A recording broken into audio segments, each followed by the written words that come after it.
welcome to yet another edition of E-Expressions with the New Indian Express. I have with me one of India's premier microbiologists and vaccine scientists. She was one of a team that led the research that led to the rotavirus vaccine. And we'll see what are the lessons in that we could actually use for the corona vaccine. But we have so many questions to ask her. And I think she's quite used to being at the receiving end of a litany of questions. So hello and welcome, Dr. Kang. Thank you so much for being with us. I know you're very, very busy, but it's a privilege to have you with us. Pleasure to talk to you, Kaveri. So I'll get into it right away, Dr. Kang. You know, it's been over 6 months since the coronavirus hit the globe. What are the things that we have learned from how it functions that can help us going forward? I think one of the things that we've learned is that in many ways, this virus behaves in a predictable fashion. There are a few new things that we have found out about the widespread systemic effects of the virus. But by and large, this virus is behaving like most RNA viruses that cause infections in humans. It's behaving like most viruses that cause mucosal infections. So in terms of infectious disease researchers, we have a lot of lessons that we've learned from other viral infections that we can apply here for both transmission as well as for disease. So public health and clinical management, both can be done better by taking lessons from other viruses. Yet this is far deadlier. Actually, no. Okay. This virus does not kill a lot of people that it infects. And this is something that I keep bringing up.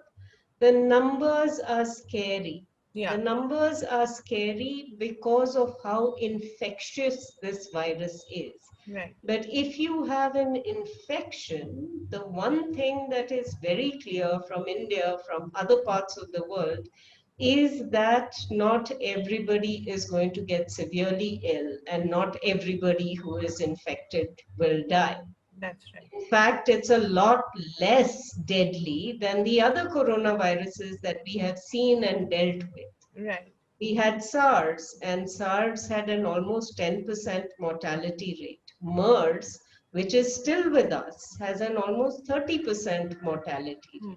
Here we are talking about less than 1%. Yeah. So the numbers are scary because of the number of infections being so much larger. Right. But in terms of mortality, it's actually a lot less.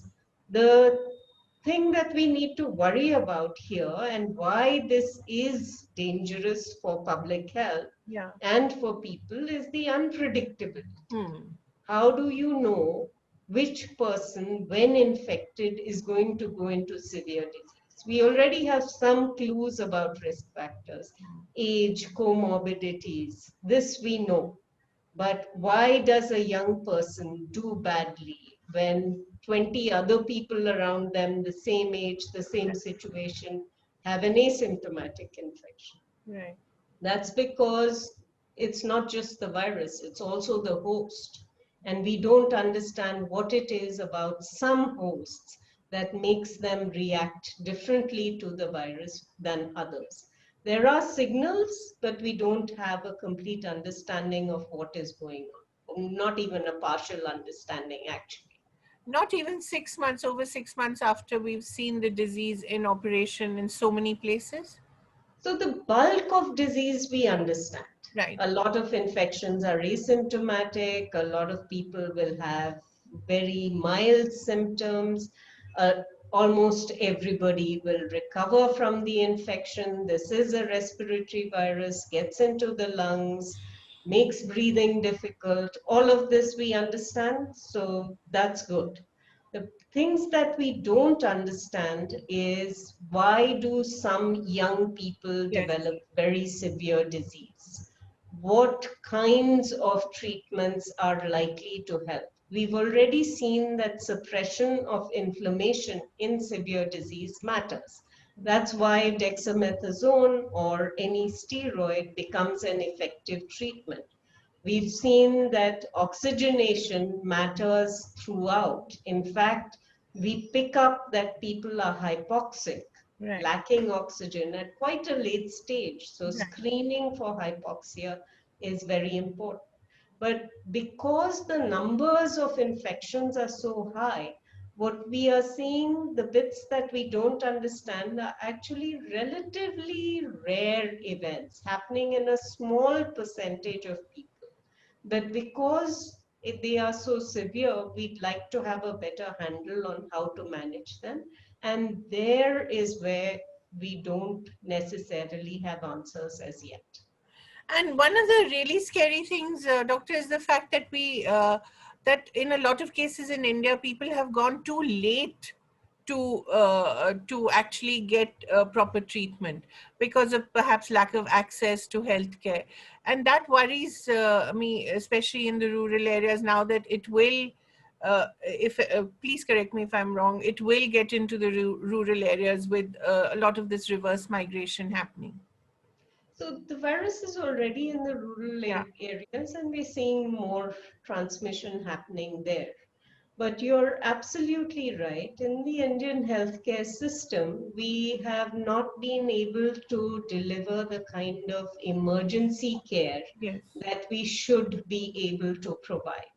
And in addition, for this particular virus, there has been so much misinformation, so much worry about what happens to individuals, their families, their communities if they are infected, that people are reluctant to be tested. And if they do fall ill, they don't want to come to a hospital.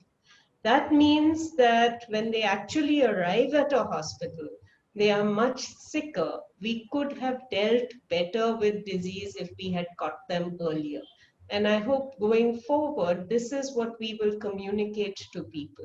If you're not well, you need to come to a facility where you can be managed. The rapid deteriorations that happen need to be managed in hospitals.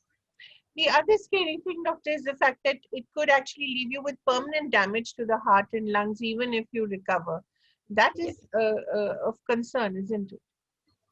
For many infectious diseases, this does happen. There are long-term sequelae that are usually an autoimmune reaction that follows the viral infection. It can happen with some bacteria, it happens with viruses. For example, you see people with arthritis after an infectious episode with certain kinds of bacteria and certain kinds of viruses. You see Guillain-Barré syndrome, which is a paralysis that can happen with many kinds of viral infections. So this is not unusual that when you have a viral infection, you see the effects lasting for a long time. What I'd be interested in knowing, which I don't know yet, is does this virus actually go and hide somewhere? Hmm. And this happens with many other viruses, cytomegalovirus, for example, many of the herpes viruses infect you the first time, and then they can go into a latent stage where the reactivation might result in disease. We Hmm. don't know whether that happens with this virus or not, and we will find out over time. Right. So let's get to the vaccine, which everyone is so concerned about, and everyone thinks it's like the magic bullet.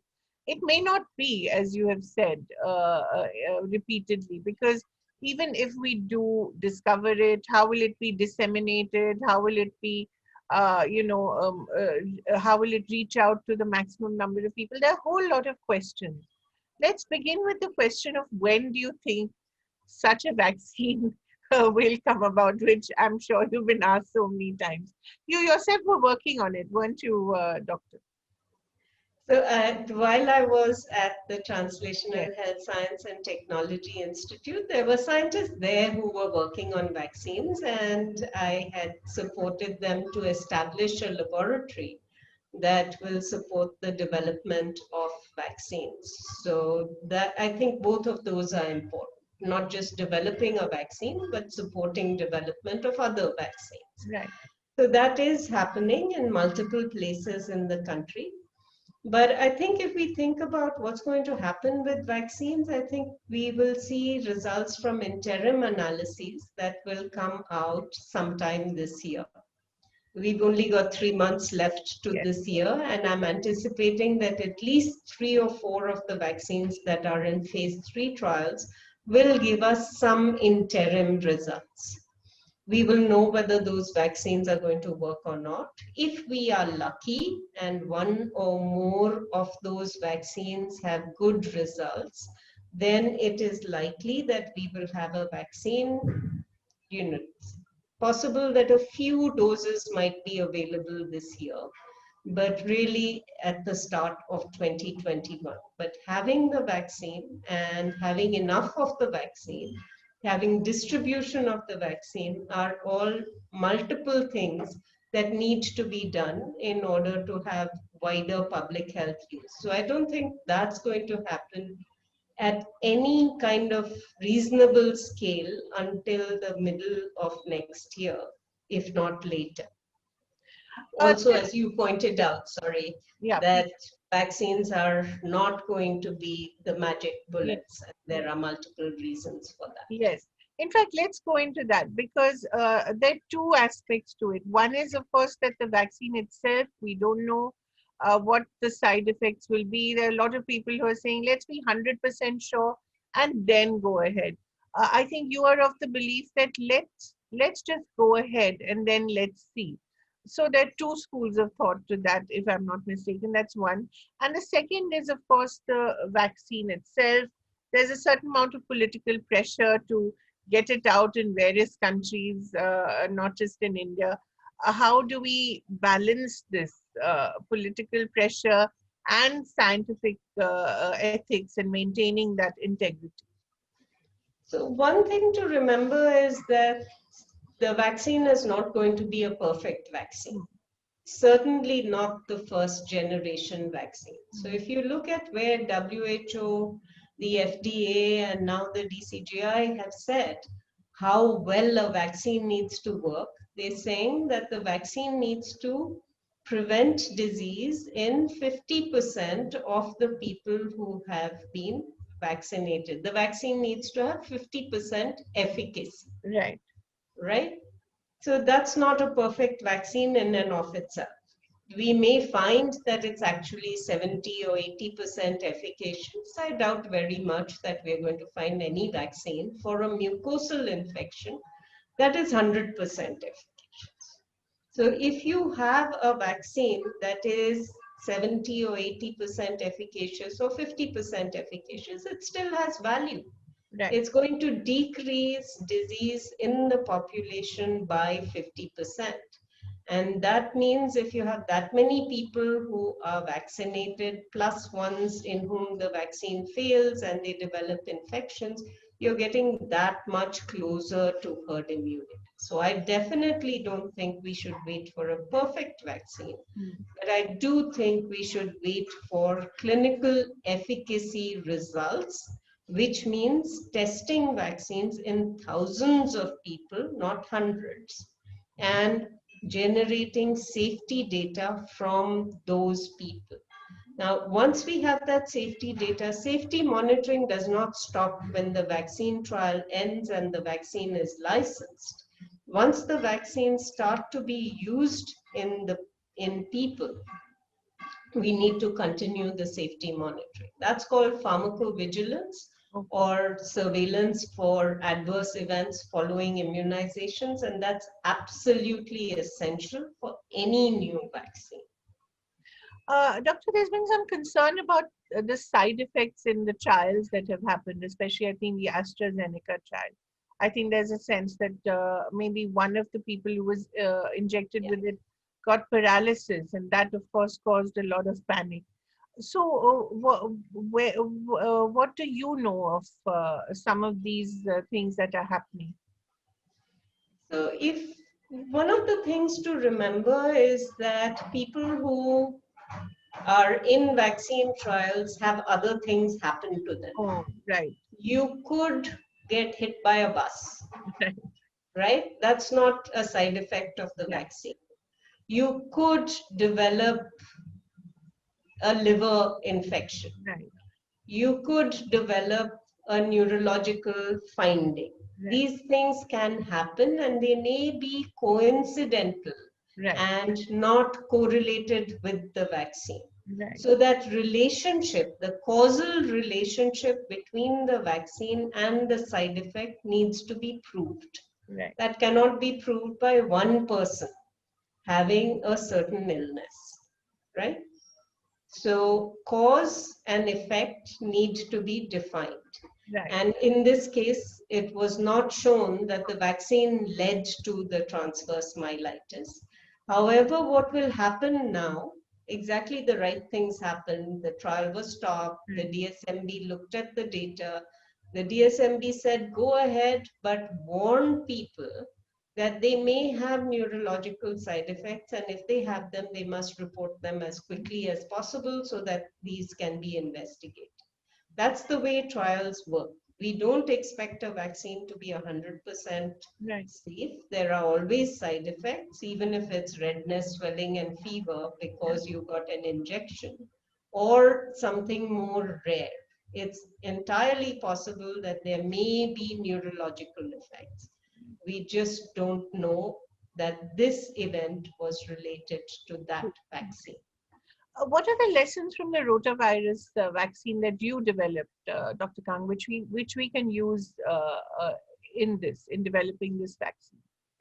So I think one, let's start with safety because that's what Yeah. we were talking Yeah. about. Rotavirus vaccines have been associated with intussusception. Mm. The first rotavirus vaccine that was licensed was actually withdrawn because of an association with intussusception. Okay. So then really large trials were done, 60, 70,000 infants.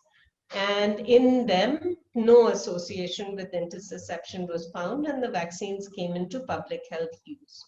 Doctor, After sorry to stop you, but what is intersusception?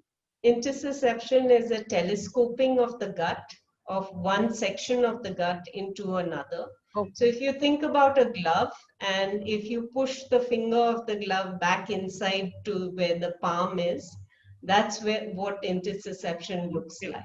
Okay. So sometimes when that happens, when the one part of the intestine goes inside another part, it can get stuck, the blood supply can be That's dangerous. compromised. It can lead to gangrene of the gut. It can lead to septicemia and death. Oh. If you pick it up early, it can be sorted out by something as simple as giving the child an enema, Okay. because that water going in essentially Right. pushes the This stuck is bit out, right. right? So that can be done. Right. But intussusception is quite common without rotavirus vaccine also, but this association with intussusception was seen in the first week after the first dose of the rotavirus vaccine. So it became possible to make that Right. association between the side effect and the vaccine. Hmm. Now, this was found after the big trials had been done and when the vaccine was in public health use. Oh. First reported from Australia and then from other parts of the world. And it seems pretty clear that every rotavirus vaccine that we have most likely will cause this kind of side effect. Now, Right. the side effect happens in 1 in 20,000 to 1 in 100,000 vaccinated children. There was no way you could pick up an effect like that when you studied it only in 30, 40, 50,000 kids. You needed to immunize hundreds of thousands of children to be able to measure this effect. Now, because intussusception is treatable, the world has gone ahead with rotavirus vaccination, saying, here is a side effect we know about, we know it's handleable. So in the first week of after any dose of rotavirus vaccine, be very careful if your child is crying or has a red stool or has a lump in the abdomen, please bring them into a facility. Right. It's rare, but it happens. So Right. learning that lesson that when you think about risk and benefit, Right. you save many more lives Right. because children don't die of diarrhea than any child dying of interception. Right. Right. So, you need to do that risk benefit analysis, and that will be important for SARS-CoV-2 vaccines if we find that any of them has a side effect. Right. The second thing that's important to remember is that vaccines for mucosal infections are never going to be perfect vaccines. What usually happens when you have a vaccine for a mucosal infection is the vaccine works better against more severe disease. Oh. So it won't protect against infection, but it will protect against severe disease. Right. That's been seen in influenza vaccines, it's been seen in rotavirus vaccines. You can still be infected, but you won't develop symptoms. If you do develop symptoms, they will be much less severe than you would otherwise have had. So with SARS-CoV-2 vaccines, I think we are likely to see a similar disease prevention primacy to the results. Right. Doctor, I was just thinking, I was talking to another scientist recently, and it occurred to me that even 30 years after HIV, we still haven't found a vaccine for that, and millions of dollars have been spent on it. So, is there a possibility that we could actually not have a vaccine at all for COVID? It's entirely possible that we may not have a vaccine for COVID, but not for the same reasons as for HIV. Okay. So with SARS-CoV-2, even though, until we have a vaccine, we don't have a vaccine. Yeah. Right? So it's possible that every vaccine trial that we do might fail. But I think what we will find is, given how much this virus resembles other viruses, we will have a successful vaccine. We've tried so many different approaches. I'm pretty optimistic that something is going to work. Hmm. Now, how well it will work, how long protection will last, that we will discover once we have the vaccine. Right. But I think it's very important for people to understand that HIV, we didn't have a vaccine because HIV is a virus that actually infects immune cells. Right. It destroys the immune system, which is not what we are seeing with this virus. It sets up autoimmunity, but it doesn't actively go and infect the cells that make up the adaptive immune system. Right. But one thing it's very important to emphasize to people is how much of a payoff there has been by investing in vaccines for HIV. Right. So many of the technologies that we are using today to develop new vaccines actually came because people were working on HIV vaccines and it was so hard. They tried so many ways of doing it. So, for example, this effort now to stabilize the spike protein of coronavirus, Right. because we think that stabilization is important to make a vaccine, is something that was learned from HIV. Right. Structural virology really matters. Doctor, the other remarkable thing actually about this, the development of the vaccine has been the global collaboration. We've seen an extraordinary amount of global collaboration. How has that been? Because you've been part of so many of these, and you're also a member of whose advisory committee on vaccine safety, if I'm not mistaken. So, how is this happening? So the organization, I'm of course very proud to be associated with the WHO in any shape or form. And I chaired the immunization technical advisory group for CRO. Right. But the organization I'm proudest to be associated with is the Coalition for Epidemic Preparedness Innovations that was set up precisely for this. Right. It was established after Ebola, Hmm. and the idea was, can we be prepared for outbreaks of disease? And CEPI was the first organization to fund any programs Right. for vaccine development. CEPI now has 9 programs, and 8 of them are already in clinical development. The Okay. front runners that we see today were, most of them have some association with CEPI funding Right. the most risky part of vaccine development. And now CEPI is part of COVAX, the facility that is looking at what is the process so that vaccines can be made available to countries whether they have the funding to pay for them or not. One of the foundational principles of CEPI is equitable access, and I have chaired the Equitable Access Committee for CEPI from the beginning. Our goal has been always anything that CEPI invests in must be made available to the world without worrying about whether a particular country can afford to pay for vaccine or not. And the COVAX facility reflects those aspirational goals of CEPI. So, and that's quite remarkable. Is it entirely philanthropic or is it a government initiative as well? How has something like this come about, and is there a model in it for public healthcare, for the public healthcare system in India? So I think CEPI is part of the COVAX facility. It's leading that with Gavi.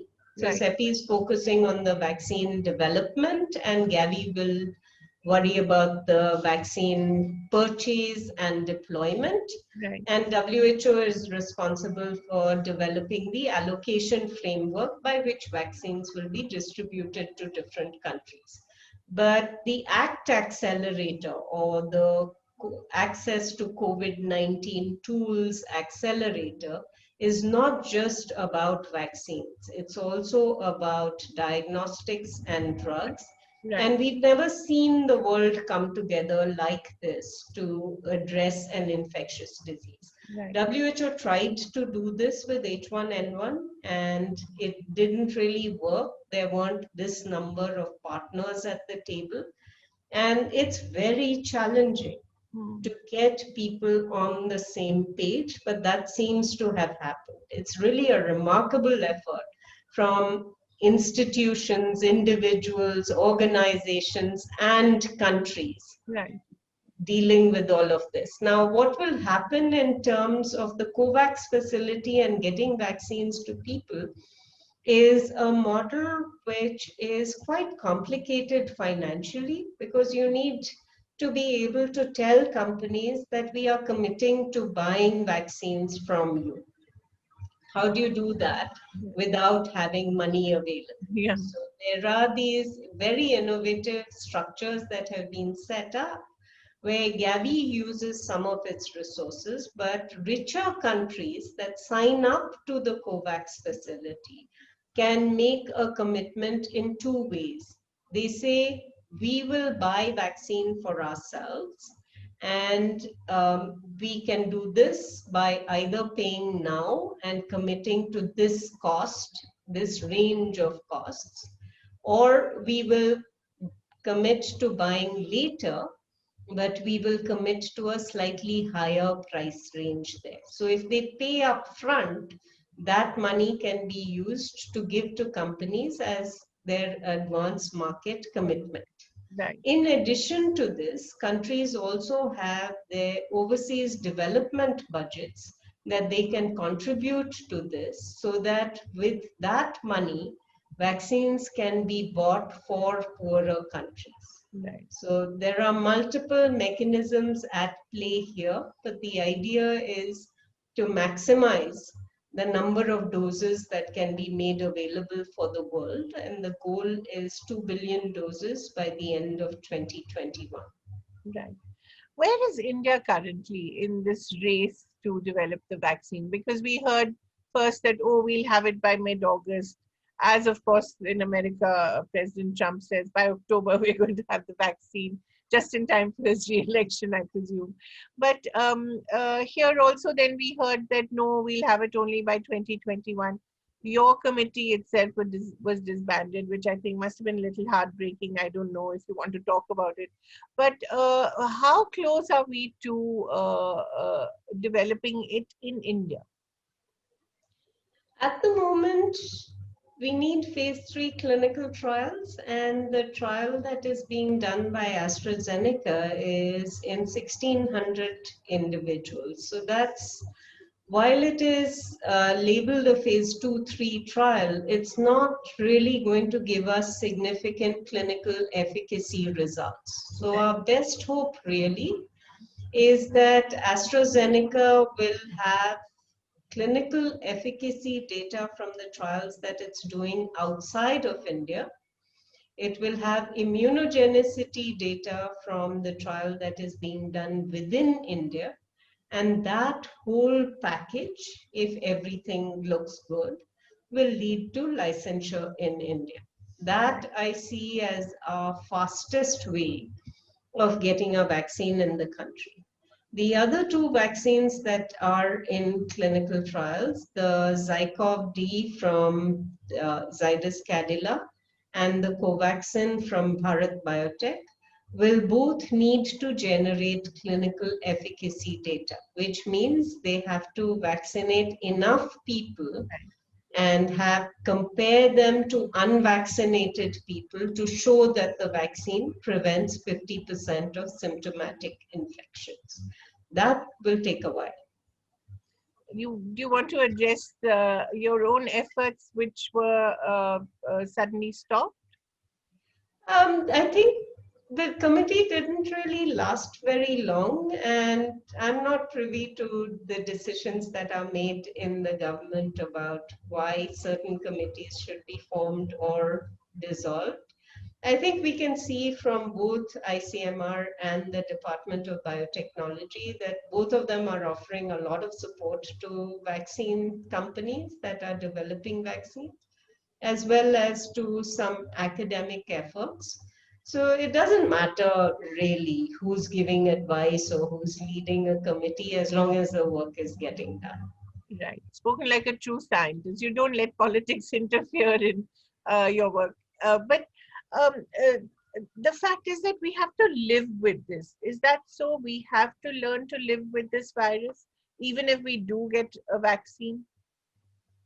I think that's going to be the case. Whenever you have a virus that causes asymptomatic infections, as this one does, then you're not going to be able to identify every infection unless you have an effort of the kind that we have had for polio. Right. Vaccinate the world many, many, many, many times. Right. And I think eradicating disease may be something that we would think about many years in the future. All, this kind of disease that is restricted to humans. And well, it's not really restricted to humans because we know that we can give it to animals and get Right. it from animals. But potentially it is something that we could eradicate. But the time and effort that it would take, the resources that it would take, I'm not sure that we necessarily have the bandwidth to think about that now. Doctor, how did you get into this field? And did you ever imagine that there would be a contagion of this sort that would grip the world and, set it completely, just stop it, just stop the world? So this is something anybody who deals with virology, Yeah. and particularly deals with species transmission. Rotavirus also, by the way, can be transmitted from animals to humans and Oh, really? humans to animals. Okay. We don't, until we study it, we don't know how frequently it Hmm. happens. A lot of people started out this with blaming China Yeah. and saying because they eat exotic Yeah. species. But you could easily have a virus that hops over from your pet dog or your cat or, from a cow and establish itself in humans and spread. So it's not restricted to exotic animals. It's just that they have a variety more of viruses that haven't been studied. So we expected this. In fact, this is not as bad as it could have been. I Really? know it sounds kind of uh, not appropriate to say that, but a really bad influenza might have been worse than this. Right. Remember again, this is a virus that is showing us less than 1% mortality. Right. If you Right. look at infection fatality rates, they're likely to come down somewhere around that. Could have been way, way worse than this. So I don't think we are done yet with outbreaks. Right. Doctor, do we know exactly what caused it? Do we still know? There's still, those conspiracy theories, and of course, there's the wet market theory. Do we know for sure? I don't think we know for sure. I know that there are ongoing efforts to try and figure out what the source is. We do know that it was in bats for a while, but the link from bats to humans Hmm. and what intervening species there might have been has not been elucidated as yet. Hmm. If we keep looking and looking at scale, we may find it or we may never know. But just that personal question, did you, when you went into this field, uh, did you imagine that this would happen? I know you're saying it could have been far worse, but even then, did you ever imagine it would be so bad? I think if you read the history of the influenza Influenza, epidemic, yeah. Yeah. That it was what, tells you, 11 million people, right? The Spanish flu? yeah. Yeah. So if you read about history and you recognize that for viruses, we don't have treatments. Right. For most bacteria, we do have some antibiotic or the other, but we have very few antivirals. Hmm. So until we get a way of treating infections or preventing infections, we will wind up with not being able to handle many kinds of outbreaks. In fact, one of the most exciting things and what I hope will come out of this epidemic is our ability to very rapidly make antibodies to the virus Hmm. and use those as treatments. So now there is a lot of discussion around, can we make monoclonal antibodies and give them to people early in illness so that they don't progress to severe disease, Which will be in the form of drugs. which is in the form of drugs. These trials are already ongoing. Regeneron and Eli Lilly have trials that are ongoing. There are other companies, small biotechs and large companies, that are looking at making more monoclonal antibodies. So I think for therapy, those would be a good way to go. But the fact that the technology allows you to very rapidly come up with a treatment once you know what the virus is, Right. I think will help us handle future outbreaks much better. So, almost a last question. What are the lessons for India's healthcare from this, which you feel we really urgently need to fix? I think we need to fix surveillance and testing. Hmm. Now, we've said this often enough for infectious diseases that it's very important to measure what you have. Right. And without having a good surveillance system, it's impossible to understand what the burden of disease is. It should not be a requirement, as we've seen now, to build a whole new surveillance system every time you have a new disease. Right. There should be an existing system that allows you to measure when disease comes in and track it over time. So that is one aspect of it. The second aspect is, this is a disease where a lot of control is going to come from the way people behave. Hmm.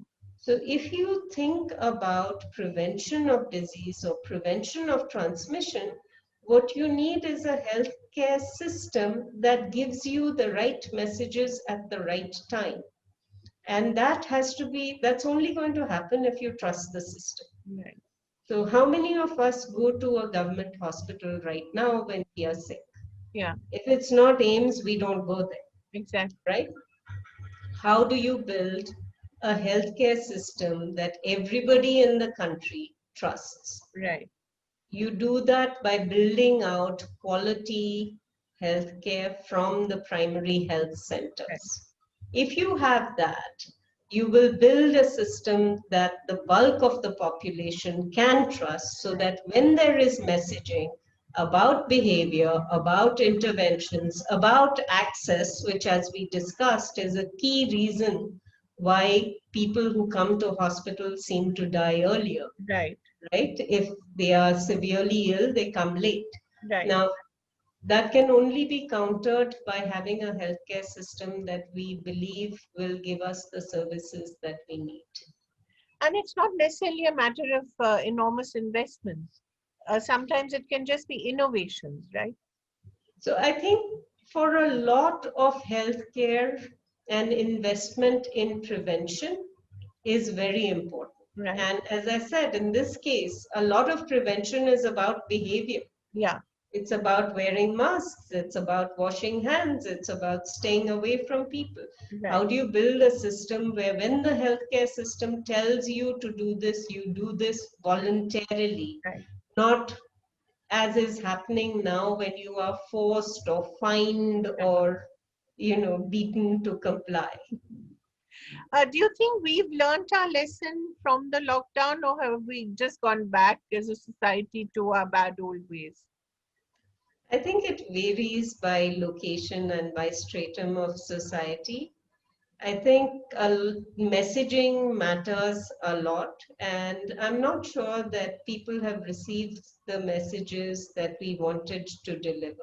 There's a difference between persuasion and force. Right. And when you persuade people to adopt certain behaviors, those tend to be longer lasting changes than if it is something that is imposed on you. Right. Doctor, tell me a little about you personally. Are you back in Vellore, and what are you working on currently? So I am back in Vellore You're and back delighted to, to be back home. yes, it's good to be with my family again. It's been a long time away, How long? but About 2 years or four more? years. 4 years. So they Yes. must be happy to have you back. I don't know if they are more troubled by me being always on their case or happy to have me back, but I'm certainly happy to be here with them. Right. And what are you working on right now? So we are continuing our work on rotavirus. We are actually now also working, a colleague of mine is leading some work on typhoid, Right. and it's incredible how much disease we are missing. We're Okay. starting a new program on maternal and child health that is in remote parts of the country. And then we are also thinking about how to approach the question of reinfections in COVID. Right. You talked about typhoid. What are we missing there? Just how much disease there is. There is. We had this hypothesis that because everybody has rampant use of Yeah. antibiotics in the community, and because blood cultures are not frequently done when people have a fever, we actually were missing a lot of typhoid. Okay. And we've done over the last 4 years this very large study across the entire country to see how much we were missing. Oh, And the WHO actually defines a country as being highly endemic for typhoid when there are more than 200 cases a year per 100,000 years, child years of follow-up. In our case, we are finding that we are over 1,000 wow. cases of typhoid per God, 100,000 child years of follow-up. So 5 times what WHO calls highly endemic. God. We have a vaccine. We don't use it. It's Right. in the private healthcare system. It's been there for 5 years. And the public health system, which is where the kids who get the sickest with typhoid, doesn't use the vaccine. What can we do to make it available and to spread this message that while we continue the fight against COVID, typhoid is an equally big public health emergency? I think the only thing to do is to continue to communicate with government. Right. There are lots of issues with, again, I told you about vertical systems for surveillance. Yeah. And we built one for rotavirus, we built one for typhoid, Right. the countries built one for COVID. We're thinking about influenza. We have some level of surveillance, but not really the kind of community-based studies we need. So it would be wonderful to have integrated systems in the country where we could do multiple things and be prepared for the next new thing that comes along. How to make the typhoid vaccine available to people who really, really need it? Those are decisions that need to be made by the National Technical Advisory Group on Immunizations, and I hope that we will be able to make the case. In Pakistan, in fact, was an outbreak 3 years ago of an almost completely drug-resistant typhoid. They also have the same problem of Right, widespread antibiotic usage, right, and they had an extensively drug-resistant strain of typhoid, which infected people, killed hundreds of people. And they have now introduced the vaccine in their routine immunization program. In India, I'm not sure that it would be possible to do it countrywide, but at least in the locations where we can predict typhoid is going to right, be high, right, we should be doing it. And cities are at risk. right. And it perhaps kills more people than COVID? We think that the mortality is pretty high. I think COVID this year is likely to be more. Right, It's currently heading to be more than even TB. yeah. But over time, we need to solve a lot of different problems. With scientists such as you who know so much, I feel that you don't want to scare people too much and not, tell people exactly how much you know. But really, thank you so much for spending this time to educate us and to make us understand that this is something that we have to live with. We just have to be smart about the way we go about our lives and to actually practice what we have been told to do. Isn't that right?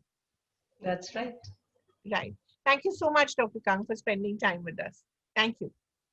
My pleasure. Thanks, Kaveri.